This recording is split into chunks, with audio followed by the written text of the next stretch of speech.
Hello, everybody, and welcome back to another in the series of Niwa author interviews. I'm interviewing all the writers, many of the writers of the Northwest Independent Writers Association. Today, we are joined by fantasy and adventure writer Tim Maddox. How's it If that's going? pretty good, how are you? Yeah, doing all right. All right. So, you have a couple of books that just recently came out, both Wraith and The Hammer of Fate, Alone Among Stars.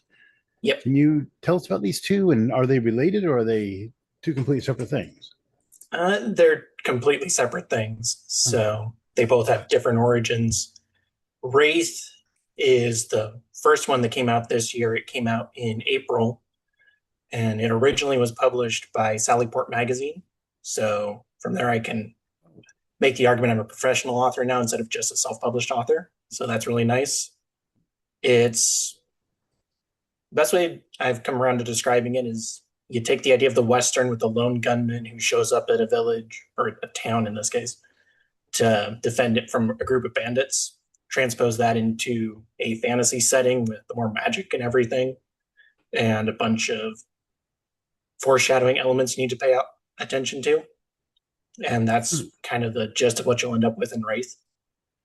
Uh, It's probably one of my favorite stories I've written so far. And so I've enjoyed how successful it's been since it's come out. Fun. So you'd still consider it fantasy Oh, it's for that? definitely on the fantasy side. I Okay. think I've heard some people argue it kind of dips toward the dark fantasy because there's more like the cult that really isn't that great and some other things that kind of get into some darker elements. But Okay. And what's the other one? The Hammer of Fate. It's Alone so Among the the Hammer of Stars. Fate is more of a classical fantasy. So you have the young lord who's trying to save his lady fair who's been captured by this invading army, and the king of the invading army is trying to kill him because of a prophecy that's in the stars that say that he will be part of the king's downfall. So in the first book, he's using her to bait a trap for him, and he can't help himself but try to go and rescue her. But he also runs into some other things that kind of tug at him. Is like, I need to get there, but this is also going on. I need to help these people as well. And so the first book kind of wrestles around with that. And most of the people who have read my other books say that's the best one. So there's a little bit of I prefer Wraith. Most everyone else seems to prefer Alone Among Stars. So, and I've noticed the covers on both of those are very evocative. Can you tell us a little bit about the what went into creating those covers? So How is both that? of those covers and also two of my previous books covers are all freelancers that I've found through a website called Fiverr. Hmm. And it's just a bunch of freelancers. You find someone who has a style you like and you pay them and they get it done in a certain amount of time.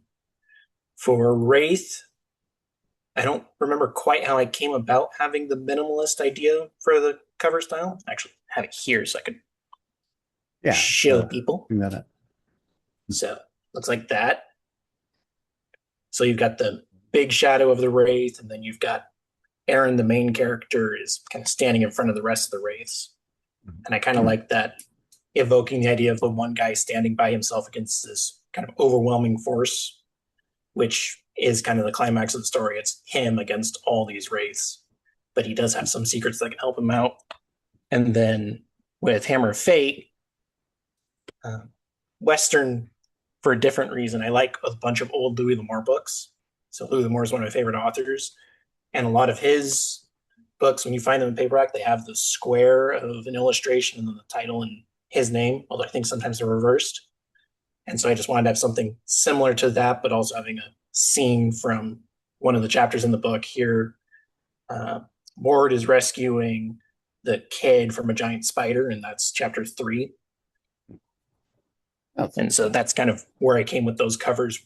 One's I like westerns, and the other I can't remember quite how I came about just this idea of just evoking standing by himself against this large force of enemies.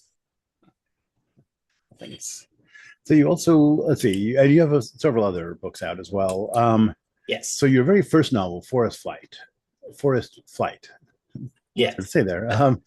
Is this also a fantasy then, or it So looks like Forest it? Flight technically doesn't fall under fantasy because there's no fantasy elements really. Okay. It's really more of a medieval setting thriller.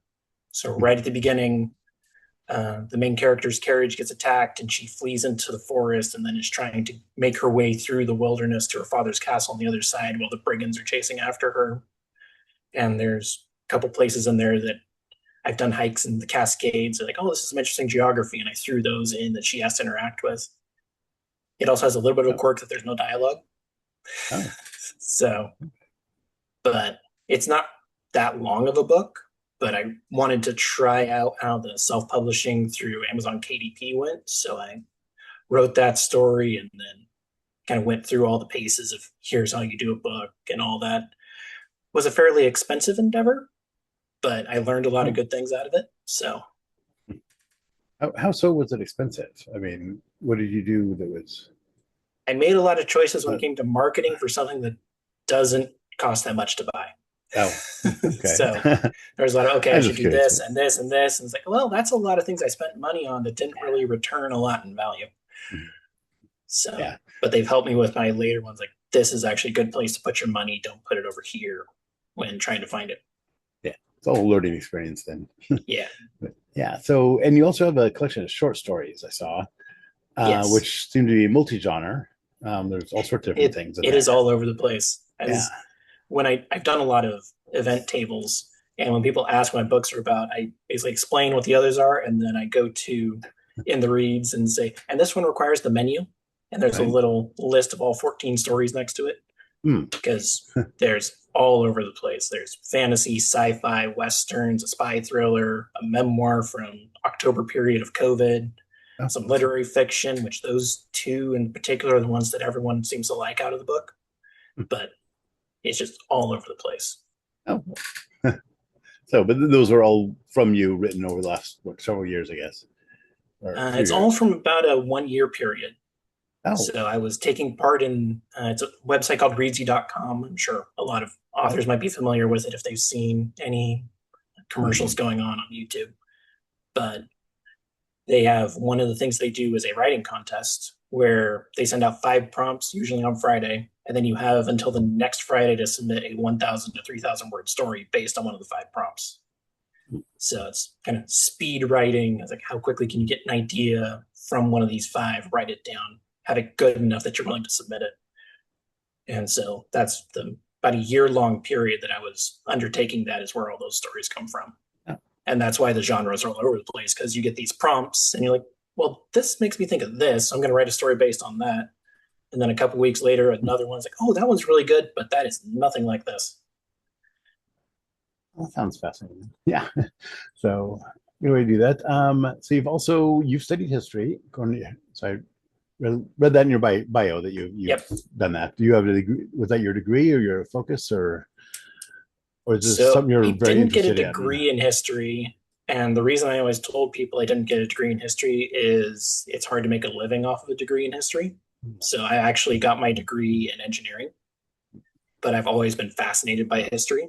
So one of the earliest stories that I know of was my dad telling me about the Doolittle raid when I was like 4 or 5. And so I've always been fascinated by all these things, particularly World War II, but it's greatly expanded from there. So like I just finished a book it's called The Eagle and the Heart, or The Heart and the Eagle, which is about Richard II and Edward IV, Oh, kind of right in the middle of the Hundred Years' War and the rift that happened between them. what was the Doolittle raid? Can you send that up real quick? Because I haven't heard of that one. So the Doolittle raid is one of those fascinating things America did right after it got into World War II. So Japan, being an island by itself, it's already invaded China for a couple of years, so there's not really any bases close by. They've just invaded the Philippines, so there's not really anywhere you can strike from. But Americans are kind of crazy. And so Doolittle gets a bunch of B-25 bombers. So it's a twin engine and twin tail as well. Well, not twin tail, twin rudders on the back. And it's a medium bomber. And they start testing them in an airfield. It's somewhere in California, I think near San Diego. And they're landing on an airstrip that's small enough for an aircraft carrier. In the meantime, the U.S. has just commissioned USS Hornet a couple months before the war. And she sails through the Caribbean, heads up to California, picks up this squadron of B 25s, And because they can't be folded down and put into the hangar, they're basically strapped onto the deck. So she can't fly off any air cover. And her task group sails across the Pacific past Hawaii, meets up with USS Enterprise, which is arguably the most famous of the US carriers in World War II. And they continue on and they're going to strike Japan. And they end up having to launch, I think it was about 200 miles early because they ran across a Japanese fishing boat and didn't know if the fishing boat had a radar or radio or not. So they end up taking off early. Doolittle is in the first plane, barely makes it off the deck, but takes off. They go and they don't really do any substantial, like, long-lasting damage because the B-25 is just a medium bomber. It doesn't really carry a massive bomb load. But they strike fairly close to the Imperial Palace, and the Japanese completely freak out about it because they've pushed everyone back.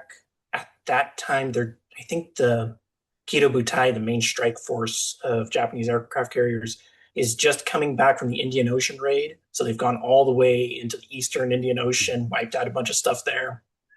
And suddenly the Americans have just come in and attacked the capital, almost killed the emperor. And that's really the kickoff for them wanting to take Midway and conquer the Hawaiian Islands, because then the US can't do that again. So that really starts up that operation.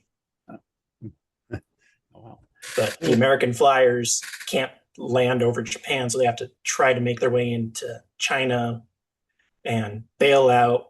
A lot of them don't survive. One of the crews actually lands in Russia and ends up being interned there because Japan and Russia aren't at war.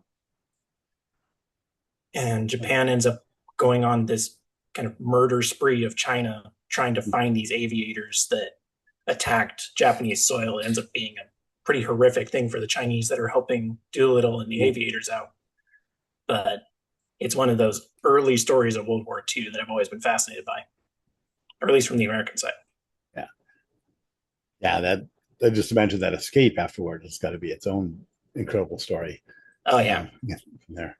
Okay, but back to your books. What are you working on now, or what can we expect next? So currently, I've got a couple projects that are in the pipeline. The first one, I'm wanting to finish up another fairy tale. So the first novel, like actual full-length novel I wrote, was The Tale of Snow White and Rose Red, and that one has been really well received. A lot of people like it, and I like the old Disney fairy tales. That's part of why I wrote it, is that Disney's gotten away from that.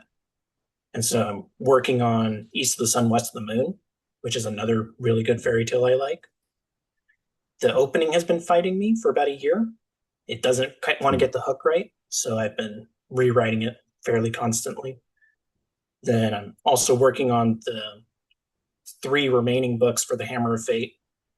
So book 2 has already got, I think, the first chapter and a little bit done or so. Just going through all of that. And I've also looked into doing an audiobook for Wraith. That hasn't started yet, but I've contacted a couple people to see about it. So we'll see if that develops. So those are the immediate ones. I have a cousin who wanted to get into editing, and she helped me with Snow White and Rose Red. And then I showed her my backlog of started projects that haven't been completed, but at least have been started. It's about 50. So I can't tell you about all of them because many of them probably won't get done because I've decided that wasn't a good enough idea. But there's a lot of stuff that I'm always working on. But those are the ones I'm really committed to doing next, is the East of the Sun, West of the Moon fairy tale, and then finishing up the Hammer of Fate. So you are a member of Niwa, of course. Yep. And how long have you been a member, and what can you tell us about what resources you used from them and how they've helped you?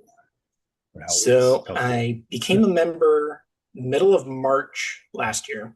So I met a couple people at the Oregon Author Fair at the end of February here in my hometown, and ended up joining the middle of the next month in March, and have helped out at a couple of the fairs, have seen the fair list and like, oh, that's an interesting idea, and had my own table at some of those, found some others that are, oh, these are more things on top of that, talking with various authors and this is how they do things and trying to integrate that into how I do things. One thing that was really beneficial was, I think it was November last year, the guest for the November Tuesday meeting was Joe Marich, who's a publicist. And one of the things he offered was it was like a publicity review for your manuscript. And so I sent in the first 50 pages for Snow White and Rose Red. And he gave a really good analogy for how the story was for the first 50 pages he could see was that you've got a really solid Christmas tree. You just need to put some ornaments on it. And so going through and like add some detail that's more flowery descriptive instead of just very streamlined, because I come from an engineering background, or I love history and everything's much more streamlined than fiction tends to be. So I got to work on that a little more. I can see that. So speaking of events, do you have any upcoming, or are you going to be, where can people find you? Yeah, so I've just started putting out posts from the summer events that I have. So on the 4th of July weekend, I'll be over in Newport at the Lincoln County Fair. I'll be part of an author table there that the Lincoln County Fair is actually putting on. The week after that, I'll be in downtown Lebanon for the HMB Street Market on that Saturday, the 11th of July. And that'll run from, I think, 9 to 5. Then the weekend after that is Lynn County Fair, and the same person who does the table organization for Lincoln County Fair also does Lynn County Fair. So I'll be kind of double dipping on the author tables for the county fairs. Take a couple weeks off, and then I'll be over the mountains for the Crook County Fair in Prineville. Wow. So, around. And where else can people find you? Do you have a website, and are you on social media at all? Yeah, so my website is just timmaddoxbooks.com, and try to keep posts there, have all my events showing up on the main page. And then I also have Instagram and Facebook are the ones I normally do. And both of those are Tim Maddox author. Right. So I think that's it. Is there anything you'd like to add before we go? My mind's drawing blank. Okay, no worries. Yeah, it's kind of a pretty open-ended question. So those are I could run off on some more history if you'd like. All right. I think we're good, but thank you very much. Yeah.